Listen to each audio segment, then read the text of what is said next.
Hi friends, welcome back to my channel Ramya రీచల్. So ఈరోజు మన వీడియోలో నాటుకోడి ఎలా వండుకోవాలో చూపిస్తాను మీకు. నాటుకోడి అంటే లైక్ అందరికీ పారం కోడి తెలుసు, మామూలు బాయిలర్ కోడి తెలుసు. నాటుకోడి అంటే మీకు పందెం పొడిచిన కోళ్ళు ఉంటాయి సార్, అది ఎలా చేయాలో చూపిస్తాను ఈరోజు మీకు ఈ వీడియోలో. సరే, ఇది నాటుకోడి, పంజం పొడిచే కోడి ఇది. సో ఇది ఏంటంటే కొంచెం అన్నిటి చికెన్ కన్నా ఇది కొంచెం గట్టిగా ఉంటుంది. ఎలా ఉండాలో నేను చూపిస్తాను మీకు ఈ వీడియోలో. సో నేను కుక్కర్ పెట్టుకున్నాను, ఆయిల్ అనేది ఇంత వేసుకున్నాను, ఎందుకంటే కూరలో బాగానే కొవ్వు ఉంది కాబట్టి. సో ఇంకా ఎక్కువ ఉడికి కొద్ది ఇంకా ఎక్కువ ఆయిల్ దిగిపోతుంది అని చెప్పేసి నేను కొంచెం వేసుకున్నాను. కట్ చేసి పెట్టుకున్న ఆనియన్స్ వేసేస్తున్నాను. ఆనియన్స్ బాగా రోస్ట్ అవ్వాలి. ఆనియన్స్, అల్లం వెల్లిపాయ పేస్ట్ ఆయిల్లో ఎంత మగ్గితే అంత టేస్ట్ బాగుంటుందండి. ఈ కర్రీ అనే కాదు, ఏ కర్రీకైనా సరే ఎక్కువసేపు ఆయిల్లో మగ్గనిస్తేనే మీకు ఆ కర్రీకి అనేది టేస్ట్ వస్తుంది. సో ఇప్పుడు నేను బాగా మగ్గడం కోసం దీంట్లో కొంచెం గరుగుప్పు అలానే పసుపు వేసేస్తున్నాను. తొందరగా మగ్గుతుంది ఉల్లిపాయ అనేది. వేసేసి బాగా కలిపేసాను కదా, ఇప్పుడు మూత పెట్టుకుందాం. మగ్గాలి కదా మరి ఆనియన్స్ ఎక్కువసేపు. ఆనియన్స్ చూద్దాం. ఆనియన్స్ అనేది కొంచెం మగ్గాయి కాబట్టి ఇప్పుడు కొంచెం అల్లం వెల్లిపాయ పేస్ట్ చేసాను అనుకో, రెండు కలిపి బాగా మగ్గిపోతాయి.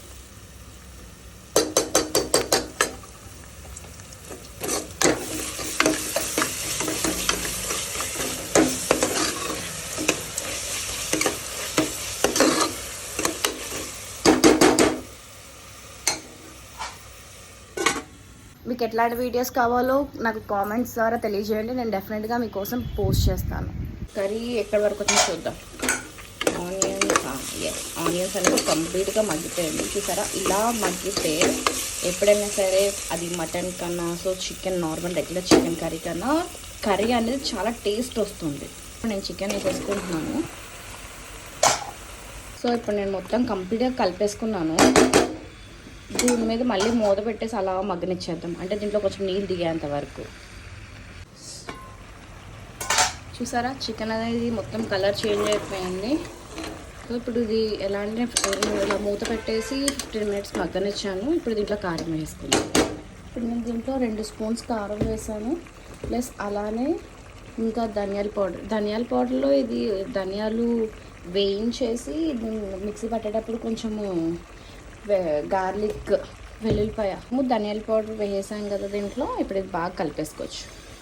బాగా కలిపేసుకున్నాము. ఇది కొంచెం ఒక 2 to 3 మినిట్స్ అలా మగ్గనిస్తే కొంచెం ఆయిల్ అనేది పైకి తేలుతూ ఉంటుంది. దాని తర్వాత వాటర్ వేసుకొని విజిల్ పెట్టేసుకుందాం. ఓకే, చూసారా ఆయిల్ ఎలా తిప్పుతుందో. ఇప్పుడు వాటర్ వేసుకోవచ్చు.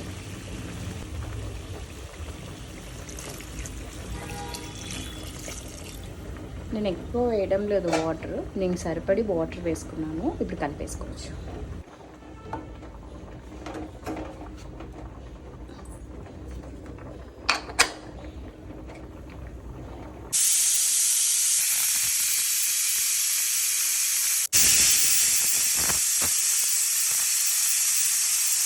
ఇప్పుడు మన చికెన్ అయిపోయిందో లేదో చూద్దాం. డన్, ప్రెషర్ పోయింది. ఇప్పుడు లిడ్ ఓపెన్ చేస్తున్నాం. వావ్, చూసారా గుమ్మలాడే నాటుకోడి చికెన్ కర్రీ రెడీ. ఎంత తక్కువ ఆయిల్ వేసానో ఎంత ఆయిల్ వచ్చేసిందో ఇది. సో దీంట్లో ఇప్పుడు ఉప్పు కారం అన్నీ సరిపోయిన లేదో చూసుకోవాలి. ఉప్పు తక్కువ అయింది, సో నేను మళ్ళీ కొంచెం క్రిస్టల్ సాల్ట్ వేస్తున్నాను. ఎందుకంటే ఇప్పుడు మళ్ళీ నేను వెలిగిస్తాను, కొంచెం నీళ్ళు అనేది ఎక్కువైంది కదా అది దగ్గర పెట్టడానికి. ఇదిగోండి కొంచెం గరం మసాలా కూడా.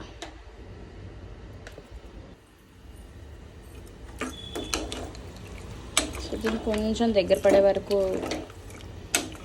పెద్ద మంటే పెట్టుకుందాం. చికెన్ కర్రీ ఎలా వచ్చిందో చూద్దాం. యమ్మీ యమ్మీ అయిపోయింది. సో ఇప్పుడు కొంచెం కొత్తిమీర వేసుకుందాం పైన. ఇప్పుడు తిని చూద్దాం ఎలా ఉందో. సరే, పీస్ అంతా బాగా టెండర్గా కుక్ అయిందో. అలా నిమ్మకాయ తీసుకొని ఇలా పిండుకొని సీడ్స్ పడిపోయి. ఒక ఆనియన్ తీసుకొని చిన్న పీస్ పెట్టుకొని